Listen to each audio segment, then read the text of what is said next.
Lamarck est la station de métro où nous descendons. Il est possible d'arriver ici avec la ligne M12. Lamarck-Couloncourt, tout comme la station est pleinement appelée, se trouve toujours dans le quartier de Montmartre.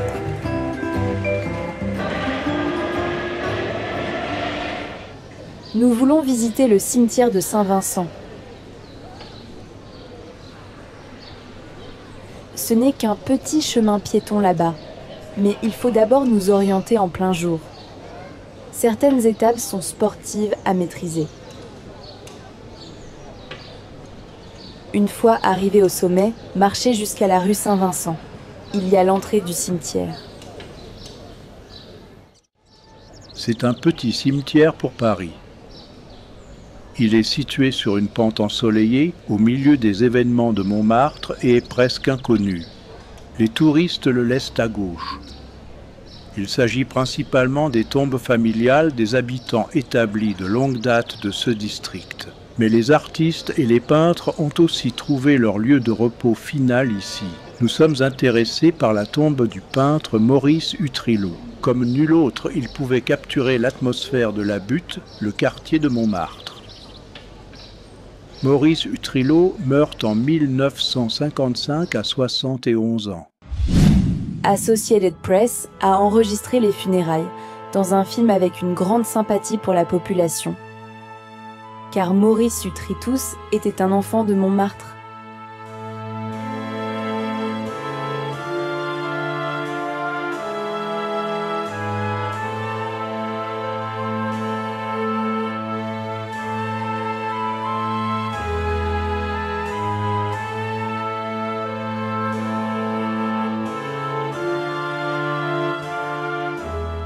Qui était l'artiste parisien ? L'histoire de lui est avant tout une histoire de femme. Sa grand-mère, avec qui il a grandi, sa femme Lucie, d'après laquelle il a nommé sa maison. Et puis, il y a une femme à bien des égards la plus importante. Sa mère, la muse et peintre Suzanne Valadon. Elle n'avait que 18 ans lorsqu'elle a donné naissance à Maurice, en décembre 1883. Le père biologique reste un secret à ce jour. Maurice a reçu le nom du critique d'art espagnol Miguel Utrillo, qui était officiellement nommé beau-père. Il était en couple avec la mère à l'époque. Au début, Maurice grandit dans le nord de Paris. Sa mère s'y était installée, mais au début ne s'occupait guère de son fils. Son éducation était entre les mains de la grand-mère, mais elle n'avait pas égalisé. Il a commencé à boire tôt et a dû être interné pour l'alcoolisme à l'âge de 17 ans. Sa mère, aujourd'hui peintre reconnue, lui a donné un pinceau à la main pour l'empêcher de boire. Vers 1905, il commence à peindre sérieusement. Il trouve ses motifs dans les paysages au nord de Paris et surtout à Montmartre. C'est le lieu de sa préférence. Encore et encore, il l'a tiré là. Sa peinture est considérée comme naïve et poétique à la fois et est basée sur une formation purement autodidacte. Myriam Berning, conservatrice au musée Schirn de Francfort, caractérise le Montmartre à l'époque où Maurice Utrillo y a grandi. Le reste de Paris a été modernisé au XIXe siècle. Elle était industrialisée. Tout cela n'était pas encore opportun sur le Montmartre. Beaucoup plus tard. C'était vraiment un endroit sombre. La police ne s'est pas levée les rues étroites. Elle n'a pas osé agir contre les gangs la nuit. C'était un lieu de voleurs, mais il était bien sûr aussi plein d'images sauvages et les artistes l'ont vu comme une suggestion. Ils voulaient démontrer la vie réelle, la réalité. C'était le nouveau dans l'art. Contrairement à beaucoup de ses collègues artistiques, Maurice Utrillo n'a jamais bénéficié d'une éducation à la peinture classique. Les critiques et les collectionneurs adorent sa force originale, presque brute. Il a souvent mis en scène les gorges de la maison, et les vues de la rue avec seulement quelques-uns, mais d'autres coups de pinceau plus virtuoses. Ces images ne se dissolvent pas dans les paysages de couleurs, elles gardent une stricteté formelle claire. Il utilise également beaucoup de sable et de plâtre pour donner aux images une atmosphère inondée de lumière.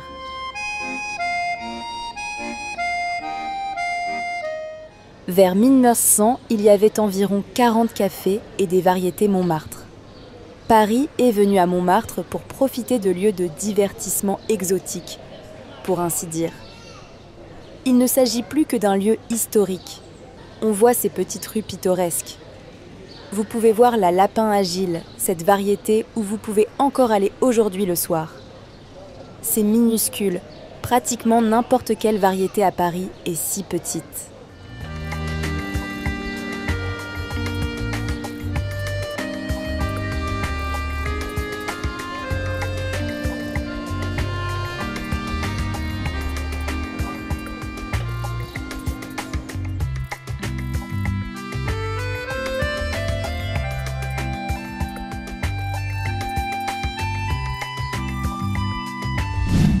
Suzanne Valadon était une jolie femme.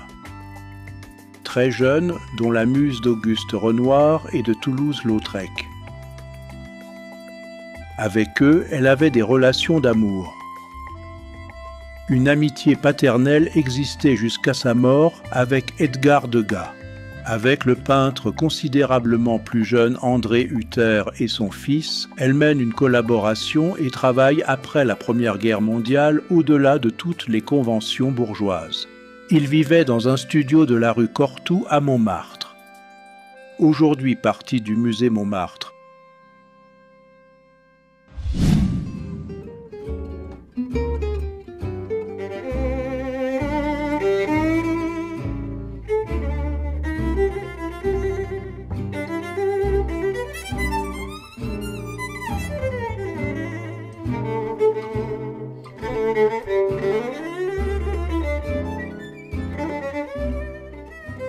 Le lien entre Maurice et sa mère ne s'est jamais rompu.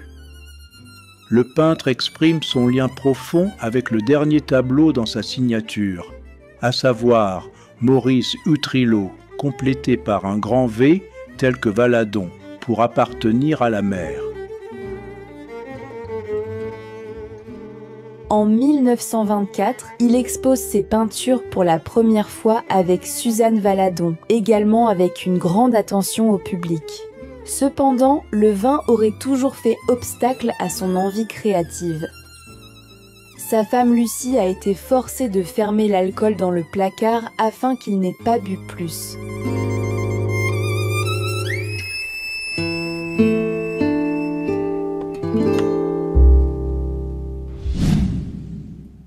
Influencé par les peintres impressionnistes et les œuvres de son temps, son sujet forme un contrepoint clair.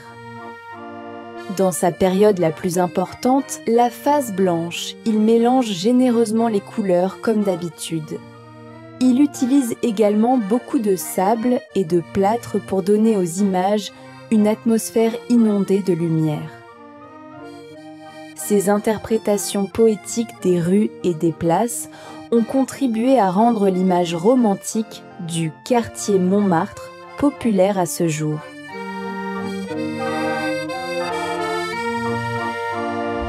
Déjà en 1929, il reçoit la Croix de la Légion d'honneur française de l'État. À l'occasion de son 100 anniversaire, le service postal français a émis à titre posthume un timbre spécial en décembre à la fin des années 1980.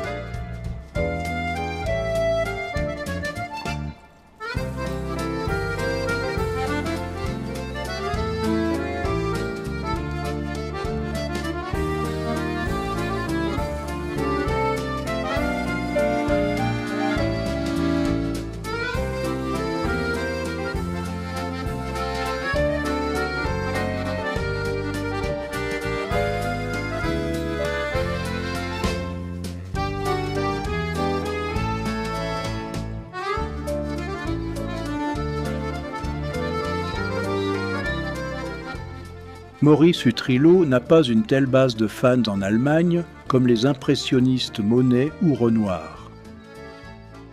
C'est peut-être parce que de nombreux critiques d'art dans ce pays critiquent ses peintures comme trop navettes. Mais si vous aimez Paris, vous pouvez l'aimer.